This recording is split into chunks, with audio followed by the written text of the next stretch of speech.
Good morning, good morning, good morning. This is the day the Lord has made. We are rejoicing and are glad in it. We thank God for another day. Thank God for another Monday morning. I'm grateful to see your names pop up on the chat.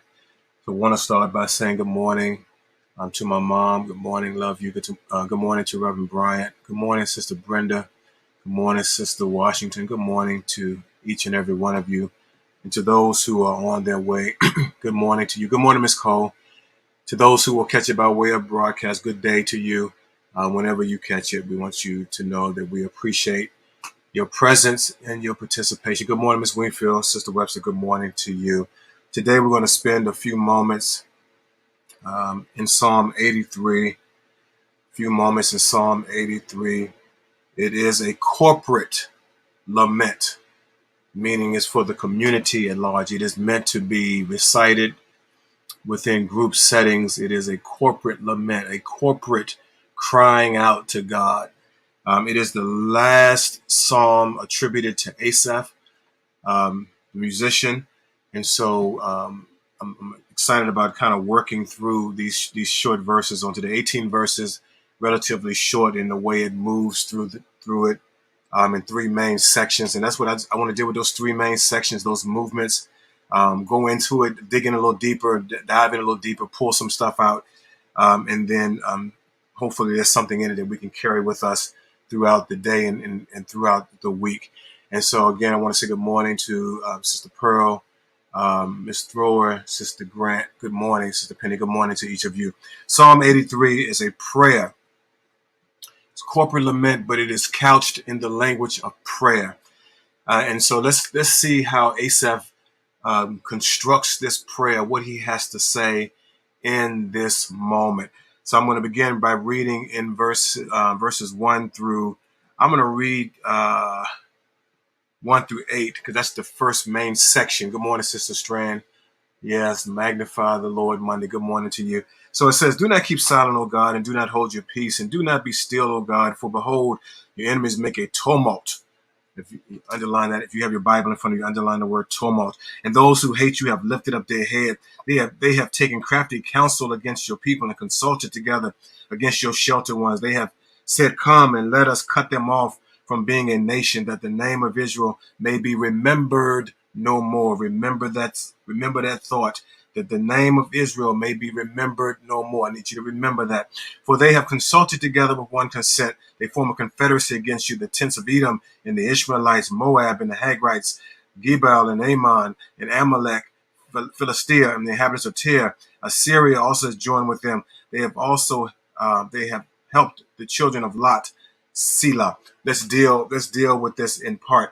So here it is. This is the major thing. Lord, I need you to see. This is my prayer. Lord, I need you to pay attention to what's going on. Lord, I need you to see what's happening. Lord, I need you to see that they have formed a confederacy against your people, against the people of God, with the express purpose of getting rid of us so that we are not remembered anymore. They have consulted together. They have formed a confederacy because they want to create a situation in an environment where we are not remembered anymore. They've come, he says, and let us cut them off from being a nation. They want to utterly destroy us as a nation. And Lord, I need you to pay attention. I need you to see what is going on. I need you. And then this is the interesting thing about the prayer. We already know that God already knows. God knows everything. God sees it all. But there are times when we feel as if because God has not responded, God has not acted yet, God has not moved in our situation, God has not fixed it. We feel as if God doesn't know what's going on. Listen, God always knows what's going on. God has a purpose and a plan. God has his own timing and agenda. Just we got to learn. We talked about this yesterday in Sunday school. We have to learn how to be patient and wait on the Lord. Take it to the Lord in prayer, yes, but then we allow God to move in God's own timing and God's own way. Look at what he says. Do not keep silent, oh God. Say something. Say something. Do not hold your peace. Do not be still. For behold, your enemies make a tumult. That ideology, that idiom, rather, that phrase for tumult speaks to the noise, the clamoring. And so he's asking God in this moment to stop their actions because there's a noisy rebellion and chaos around all of this. We are in a chaotic situation. And listen, we may not know what it is to have people to consult against us. We may not know what it is to have persons create a confederacy against us, but we certainly know what it is to be in the midst of chaos. We know what it is to be in the midst of some mess and some messiness that was not created by you, but was created and caused by other folk. We know what that feels like to have people talking about you and working against you. We know what that feels like. And so this ought to resonate with us this morning. We know what it is to have people who are making a tumult, who are making a bunch of noise, who are creating rebellion and chaos. And look at what the psalmist says in verse 3. It's against your people. This is, good morning, Miss Sales. This is directly against your people. This is against the people of God. He makes that very clear. He makes that very clear. But he also makes it very clear in verse 4. They have said, come and let us cut off them from being a nation, that the name of Israel may be remembered no more. Listen, they want to do so much damage that they don't even want the name to be remembered. I don't know if you've had enemies like that. They don't even want your name mentioned anymore.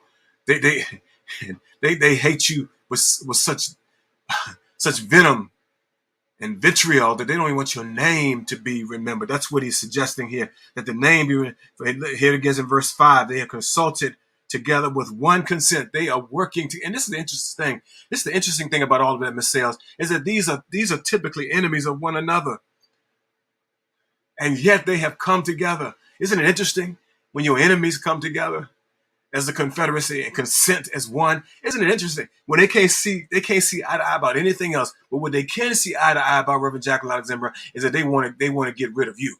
They don't like you. They want to destroy you. They don't want your name to be remembered. And they formed a confederacy against, watch this, look at what he says in the bottom part of verse 5. So the first part was against us. Now look at how the psalmist changes it. Lord, now they're consulting against you. They built a confederacy against you. Oh, that changes the dynamic, doesn't it? Not only now are they warring against the people, they are warring against God. They have literally taken up arms against the people of God and also the personhood of God. They are now to have turned their attack, if you will, their assault against God. And we already know how that's going to end, don't we?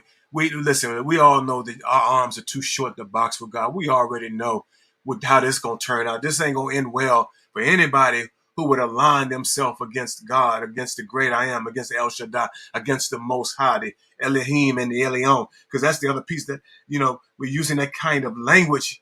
We're using that kind of language, Jehovah and Elion, God the Most High. You listen, you're not going to meet Elohim and El, the two names that are used in this text, oh God, and oh God, you're not going to be God. You're not going to defeat the Most High. He's the Most High for a reason.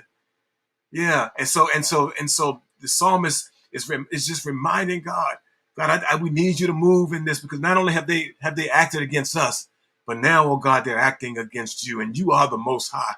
You are the El Shaddai. You are the one, oh God, who said there is no God beside you. And so, God, we just need you to pay attention, to become aware of what is going on in this situation, because we feel in this moment, and that's the sense of the feeling. Sometimes our feelings have us to believe that God is not there. He's not in the midst of it, but God is always in the midst of it. God is always there. God is already working this thing out and already figuring it out. So that's the first 8 verses. We say, Lord, do you see what's happening? That's literally the cry. Lord, do you see what I'm going through? Do you see, oh God, how it's affecting me? How it's affecting my sleep? Do you see how it's impacting my relationship? Lord, don't you see what I'm going through? And here's the answer. Yes, God sees it. That's just the short answer of it all. That's the short answer of it all. We have trouble all around me, but God sees it. Trouble in my way, but God sees it. God knows all about it. And so look at what happens next. Look at what happens next in the next few verses. He says, Lord, I need you to do what's necessary. I need you to fix this. I need you to make a way out of this. I need you to create something out of this, oh God. Look at what it says in verse 9 through 15. Deal with them as with Midian, as with Sisera, as with Jabin at the brook of Kishon, who perished at Endor, who became as refuse on the earth. Make their nobles like Oreb and like Zeb, yes, all their princes like Zebah and Zalmunna, who said, let us take for ourselves the pastures of God for a possession. Oh God, oh my God, make them like a whirling dust, like the chaff before the wind, like the fire burns the woods, and as the flame sets the mountains on fire. So pursue them with your tempest and frighten them with your storm. Listen, y'all, verses 9 through 15, the psalmist is simply praying to God, Lord, do something about it. Just fix it. Do, Lord, what is necessary. Listen, Asaph closes this section of the prayer by asking God to send a victory to Israel, that the enemy soldiers would flee in panic and look like tumbleweeds and chaff blown away by the wind. Listen, here it is. And so look at what he does in the first section of that, verses 9 through 12. He reminds God, and in a sense, he's reminding himself and reminding the people of the victories of the past. He's reminding them, and he's helping us this morning, of what God has already done. God has already given so many victories. God has already fought so many battles. God has already done so much on our behalf. And they're reminding themselves. And I guess they think they're reminding God as well. So I don't want to make light of that. But they're reminding God and reminding themselves and reminding us ultimately of what God has already done. God, you've already dealt with Midian. You did it at Sisera. You already did it. You already dealt with Jabin at the brook Kishon. You've already dealt with the nobles of Oreb and Zeb. God, we have a past and a history with you. And Lord, because we have a history with you, I'm just recollecting, if you will, remembering all of the victories of the past. I'm remembering, oh God, how you stepped in and fought our battles, how you turn that thing around in our favor. Lord, I'm just remembering what you have done on my behalf. And the same thing for you and our prayer life. When we find ourselves in those places and spaces, we have to remember what the Lord has done.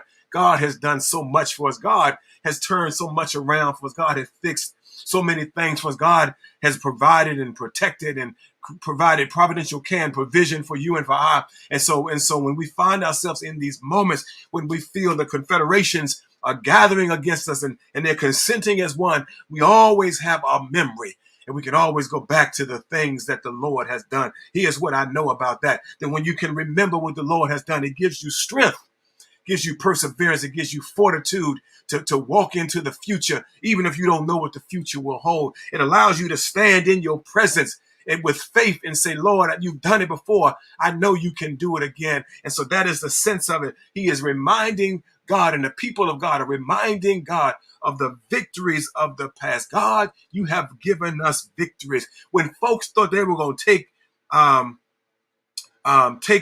your pastures and take your property and take your possessions for their possessions, God, you gave us the victory. And that's what we know of God. God is able, Lord have mercy, to give us the victory. God is able to give us the victory. All we got to do is remember. Just take a moment to have a flashback. Just remember where you were and what you were doing, who you were with. Just remember what God has brought you out of and how God has fixed that thing, and your enemies were all around you, and God dispersed your enemies. You didn't have to fight them. You had to just stand still. And you were able to hold your hope because you believed that you would see the salvation of the Lord in the land of the living. Just keep living and just keep holding on to God. And when these moments come, and they do come and they will come, Just remember what the Lord has done. Yeah, remember what the Lord has done. We got to remember what the Lord has done. Lord, do what is necessary. But now um, look at the second part. Oh my God, make them like the whirling dust. Let the shaft before, like the shaft before the wind. As the fire burns the wood, as the flame sets the mountains on fire, so pursue them with your tempest and frighten them with your storm. Lord, Lord, Lord, listen, here it is. Here it is. Lord, because you've given us the victory in the past, I know that you can give us overwhelming victory right now. And the way that overwhelming victory looks right now, oh God, is that we just show up. We keep showing up, but you're the one, Lord, who does the fighting. You're the one, oh God, who fights our battles. This is the ultimate curse. Because remember now, and we're going to talk about this in a minute as well. Remember, they were trying to in this confederation create an environment where Israel would be remembered no more. And then look at the prayer, Lord, I need you to blow them away. I need you to deal with them like the whirling dust. I need you, oh God, to move them off the scene, if you will. That's the sense of the prayer. Lord, you've given us victory in the past, and Lord, we believe you can give us overwhelming victory right now. That's it, y'all. And that's what we got to hold on to, y'all. We got to believe it. That God can do it. He's done it in the past. He can do it in our present. He can do it in our presence. He can do it in our presence. God can do it. Yes, he can. Yes, he can. And they're simply asking God to protect them. That's all they're asking. This may seem vindictive. It could seem that way, but really what they're asking for is God to protect them as God has done before. They're literally just asking God to fight for them as they've done before. They understand they're in a situation that is too much and too large for them. They cannot defeat that level of confederation, but they know someone who can. And so they turn it over to the Lord. And likewise, listen, you're not being vindictive when you turn it over to the Lord. You're not being hateful. You're just saying, Lord, I can't handle this. I can't handle this, Lord. But I need you, oh God, to vindicate me. I need to be victorious in this, because if we're not, our enemies say some crazy things, and they begin to believe that what they believe and who they believe in is greater than our God. When they have victory over us, they begin to believe, they begin to question, why are you even praying and worshiping and praising that kind of God if he can't bring you out of situations like that? So we need God to vindicate us. We need God to give us the victory and to show not only us, and to encourage us and to create faith and continue to develop our faith, but it's also for those who create these confederations who consent against us. They need to understand that we are God's children. That God protects his own. They need to understand that. And I'm not wishing anything on you. I'm not wishing it. We just need you to understand that God watches out. God covers his own. And so he's asking God. Yes, Sister Weaver, gives us hope. Gives us hope. So he's asking God. They're praying to God, praying about the victories of the past and praying about this overwhelming victory in the present. But then look what happens in verse 16 through 18. He tells us why he's praying this way and why they are praying this way. Look at what it says. He says, fill their faces with shame, that they may seek your name, O Lord. Let them be confounded and dismayed forever. Yes, let them be put to shame and perish, that they may know that you, whose name alone is the Lord, are the most high over all the earth. Good morning, Miss Randolph. Here's the last portion of this prayer. In Psalm 83, Asaph is praying in verses 16 through 18 that God's name would be glorified. Remember, I said a moment ago that I'm not praying vindictively. I'm not praying, watch this, so that I can gloat. Yes, I believe that God will give me the victory. Yes, I believe that God will give the people of God the victory. I do believe that. And I believe that God will grant us overwhelming victory. And I do believe that God is the one that will orchestrate it, order it, turn it around, fix it, fight it. I believe that. But here is the problem with humanity, is in too many cases, we would gloat. We would gloat. And this is what the psalmist is saying to us today. We do not gloat in those moments. Rather, we recognize them as opportunities to give glory to God's name. That God uses these moments to glorify his name. That's the sense of it right there. He says, fill their faces with shame. This is almost a redemptive type prayer. He says, fill their face with shame that they may seek your name. Here's the first part of it. Listen, Lord, whatever you're about to do it in such a way that when they are ashamed by what they have done, that they will seek your name. They will turn to you, oh God. They will remember earlier I talked about they will remember their names no more. But now he's saying, Lord, I want them to remember your name. They may not remember our names anymore, right? If they had their way. But Lord, based on what you're about to do, they will remember your name. That's the first thing. They will remember your name. Then he says, let them be confounded and dismayed forever. Yes, let them be put to shame and perish, that they may know that you, whose name alone is the Lord, are. Here's the second part, that they may know that God is God. And besides God, there is no other. That God is the divine. God is the eternal one, the eternal thou. And there is no other thou greater than the eternal thou. That God is the most high. He is El Elyon. He is the most high. He is the most powerful God. That's what that Elyon, he is the powerful, he is a powerful God. And the prayer is from the people of God is that those who would seek to victimize the people of God would come to understand that God is powerful, that the God that they are opposing is far more powerful than any other God, any other force, any other power. That God is the great power over all power. And so, yes, these nations, this confederacy, the Edomites and the Ishmaelites and the Moabites and the Hagrites and the Gibeonites and the Ammonites and the Amalekites and the Philistines and the Syrians and the children of Lot, they may have some power. And they may have taken their little power and joined their little power together and formed a confederacy against the people of God. And now they're consenting as one, which means they have the power of unity. They pulled that power together. But even in that, y'all, I don't know how many that was, 7 or 8 of them. I don't know okay, what that is. Even in the midst of that, here's the reality. They're not more powerful than our God. And so here's the point, y'all, that when we find ourselves in these places and spaces with our back against the wall, we can turn to the Most High. We can turn to God. We can leave it with God and let God handle it. Whatever it is. It don't have to be people. It could be a situation. It could be a circumstance. But let God handle it. There is no power. There's no power that's greater than our God.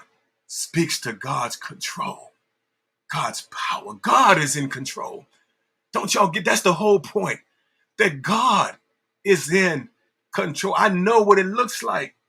I know as you're looking out at it, and it looks like that's in control. It looks like they're in control. It looks like they got it all figured out. But guess what, y'all? This is what I figured out in this walk with God. God is ultimately in control. And if I can just manage my anxiety and my angst and give it to the Lord in petition and prayer with supplication and thanksgiving and make my request known to God, God will restore my peace. If I can just give it to the Lord, then whatever's going on does not disturb my joy. And I can say in the face of whatever is this joy that I have, the world didn't give it to me, and this world can't take it away. God is in control. I need us to get that. I need that to get that. And when God get ready, when God's agenda, when it's according to God's timing, God will handle it. I need us to understand that God handles it. God will handle it. And God will create such an environment where you will look around. You'll look around and you'll wonder where it went. All of a sudden it just went away. All of a sudden they just stopped talking about it. All of a sudden it became a non-factor. All of a sudden it wasn't that important anymore. All of a sudden them folk, you don't even know where the folk went to. All of a sudden God is able and God is in control. That's the lesson. God is in control. Not the Confederacy, not the conspiracy. not the consent of unity. God is in control. And whenever we are not in control and we feel it and we see it and we sense it, that's the moment that we take our prayer and we cry out to God and we lament to him. We call out to God because we know we can't handle this on our own. But thanks be to God, we serve one who can. Thanks be to God. Thanks be to God. Thanks be to God. So listen, I thank you for your time, your presence, and participation. I gotta get out here and get ready for the rest of this day, and we got a long week ahead of us. And so we want to make sure that we pace ourselves so we can finish strong at the end of this week. A week of prayer, a week of manners, a week of meetings and Facebook lives. I got to do something this evening on Facebook Live for the school, and so I'm just want to pace myself. But thank you for your presence and your participation. And we're praying, as always, that the Lord would bless you and keep you, that the Lord would make his face shine upon you and be gracious unto you, and that the Lord will lift up his countenance upon each and every one of you and grant you his peace. God bless you. God bless you. And may heaven continue to smile upon you. And Miss Pearl, thank you for that. We prayer warriors needed, but if we don't get them, guess what? I'm going to lean in myself. I'm going to lean in myself. I'm going to lean in myself. If I got to pray by myself, we got it. So thank you, Miss Pearl. Good morning, Aunt Eva. Good morning. Love you. Good morning. Love you. And so good morning to again, good morning to everybody. Y'all have a great day. Enjoy yourselves. And if it be God's will, we'll hear you this evening on the call. Be blessed.